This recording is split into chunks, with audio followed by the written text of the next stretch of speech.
Hey guys, I'm Dov, and today I'm back with more Total War Warhammer 2 multiplayer action. We're here with the Filthy Pirates again. We've been wanting to try them out more recently and just get a feel for where they're at. So we've got this build here featuring triple gun heroes. So we've got a Gunnery White on foot to help support the Black Spot, Gunnery White on a crab, and a Fleet Admiral with a pistol also on a crab. So this triple gun hero I've actually found is pretty decent in a number of situations. We've also got the Gallows Giant. As I've mentioned before, it's very good for countering infantry rush builds, which are pretty decent against the coast.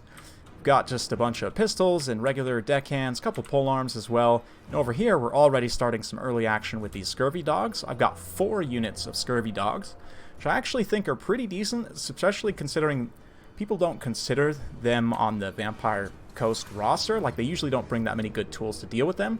For this build, for my opponent, for example, he has Sisters of Slaughter, Bleak Swords, Witch Elves, so a pretty standard infantry rush, couple of Shades with dual weapons, to help counter summons. They would be very good against like a Noctilus type summon situation. And yeah, decent build all around. This is pretty standard, I would say, against Vampire Coast, is to do something like this. We've got a Dark Sorceress on a Manticore here. But yeah, that early charge didn't do much. Probably took more damage than what it was worth on those Scurvy Dogs. But at the same time, we're just kind of probing here, trying to find a situation. These hounds had run up and over into this ravine so that they can stay hidden below that line of sight. And now they're going to come forward, try and at least interrupt the Shades. And this is what we're all here for, is burning the witches. Oh man, I just love this Regiment of Renown. It's so cool thematically. It's one of my favorite units on the Coast roster. And it's also actually very effective, especially in countering the strategies that are frequent against the coast. You can see I am moving it out of range of the Shade Fire if I can, just because obviously it's going to do quite a bit of damage there. The Admiral's getting shot up a bit, but she's got the Opal Amulet to help mitigate some of that damage. And we should have the fast attack in the back line online reasonably soon. You can see the Hounds come in here.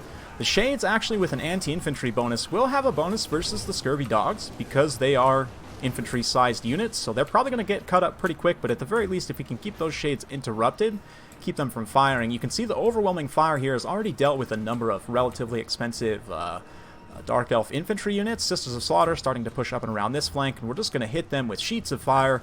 Meanwhile, over here, the oh man, the Gallows Giant point blank burning up some Sisters of Slaughter.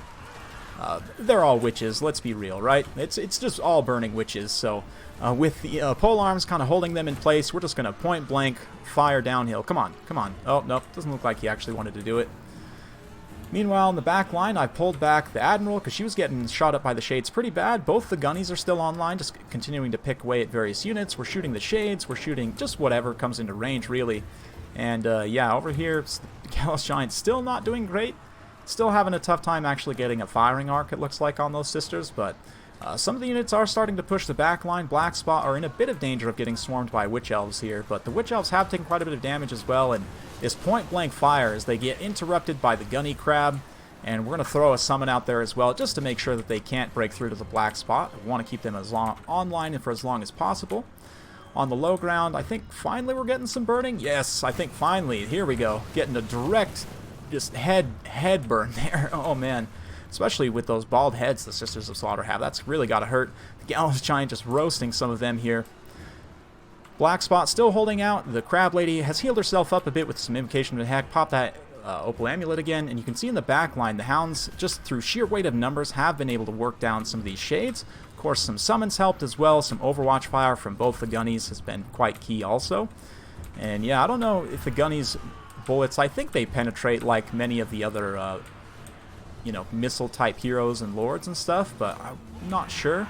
Supreme Sorceress dives down at this point. The balance of power is starting to turn against the Dark Elves, so they really need to make something happen here. This low ground situation where the Gallows Giant was sort of protected from the Shades ended up being very advantageous for me. But the Dark Elves still have decent leadership. We've still got a couple of reasonably high-powered units with some HP left. But this is a big problem here, is that the Fleet Admiral, obviously with the pistol, is quite strong in melee. Definitely no pushover with decent stats, 400 weapon strength with armor piercing. And now that the Supreme Sorceress has taken a bunch of damage in melee, these two can immediately just switch to their guns and start shooting her as she tries to pull out of this situation. And since she's very close, she's very likely to get hit by these guys, so it's a tough situation. And oh man, another great shot by the Gallows Giant there on some of these Sisters of Slaughter. as they get blobbed up around the crab heroes here. Oh man. Oh man, here it comes. This is what we've all been waiting for, right? Oh, absolute brutality. I love it. I love that thing. You can see here the black spot finally got inundated in the back line. There wasn't really much I could do to protect at this point. I'm pretty much out of summons and out of magic. But that black Pirept that the Pistol Admiral specifically can take, this item here, very strong. It's kind of like a temporary Greater Arcane Conduit. It's probably one of the best magic regen items in the game, honestly. And it is weirdly only available to the Pistol Admiral specifically. So I am quite a big fan of her, especially with the double gunny situation. Just having that triple missile hero, not gonna lie, I did mean to bring this other gunnery on a crab, but don't tell him that. Having especially all three of them on the crabs makes them all reasonably tanky. They're elevated up above your zombies, so they can usually shoot over their heads reasonably effectively. They can kind of help guard the Gallows Giant a bit, and again, if you have like the three of them positioned all across your back line, they can provide overwatch fire for each other.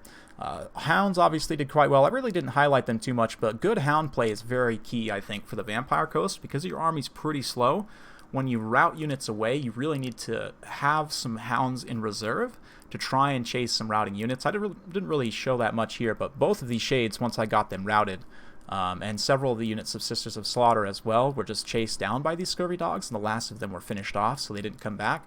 Very, very important. Again, just because the Vampire Coast is pretty slow, I think taking quite a few scurvy dogs, I mean, bats work okay as well, but dogs just have a little bit higher attack, a little bit better charge, they just hit a little bit harder, and bats, I mean, they're fast, technically yes, in the air, but they seem to have issues on the ground. Like, sometimes units will come back while the bats are still attacking them.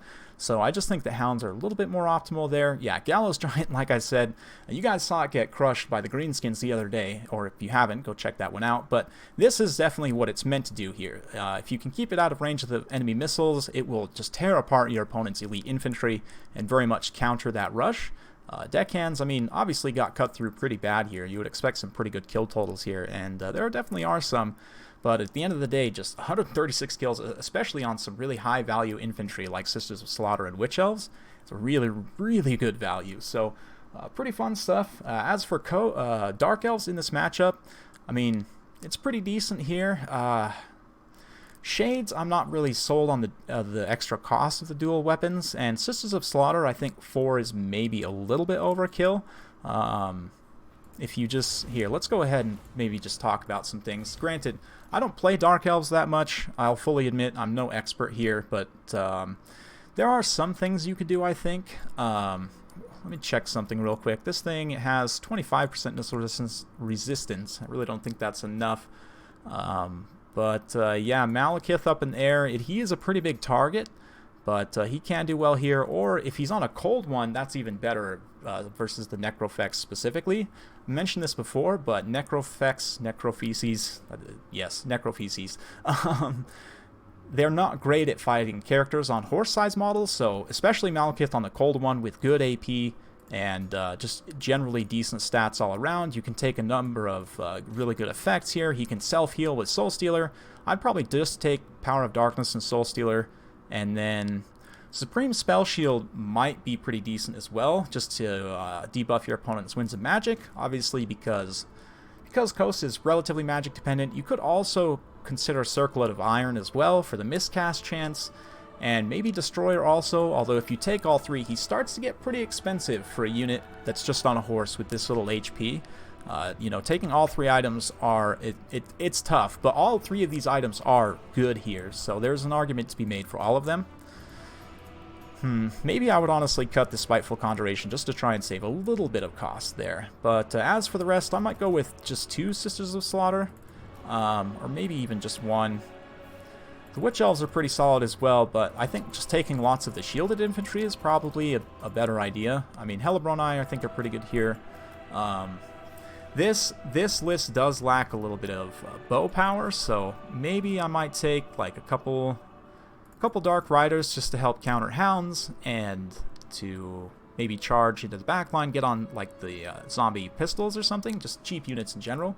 Try and take out the Carronade if they can.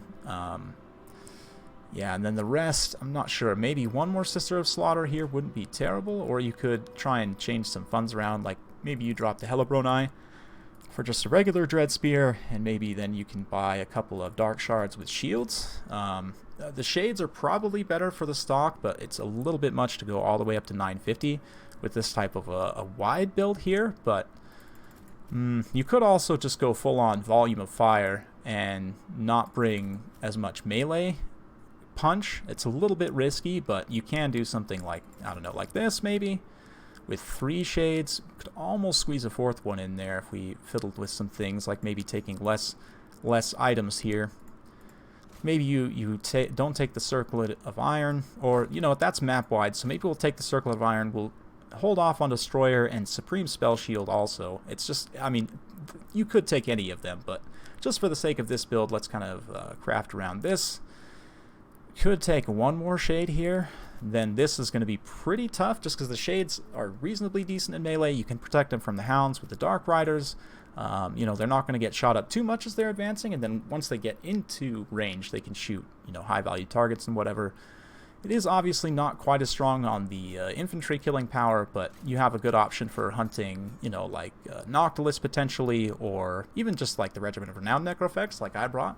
This would be quite good again there. And yeah, I think Shades, honestly, I don't know that you really need the dual weapons per se, but Shades I do think are pretty good in this matchup. I might just go skew heavier into that rather than into the infantry, but it's an interesting one. Let me know what you guys think in the comments down below. Vampire Coast, I do think that the zombie nerfs hit them pretty hard, but I still think they're reasonably powerful. Like, they're still probably going to come out on A tier, maybe S tier, probably like A or B tier, so definitely still a strong faction. Not quite as good as before, but yeah. Hopefully you guys enjoyed this. If you do like this sort of content, be sure to like, subscribe, hit that bell notification button, so every time I upload a new video, you'll be notified. Thanks again for watching, and we'll see you next time.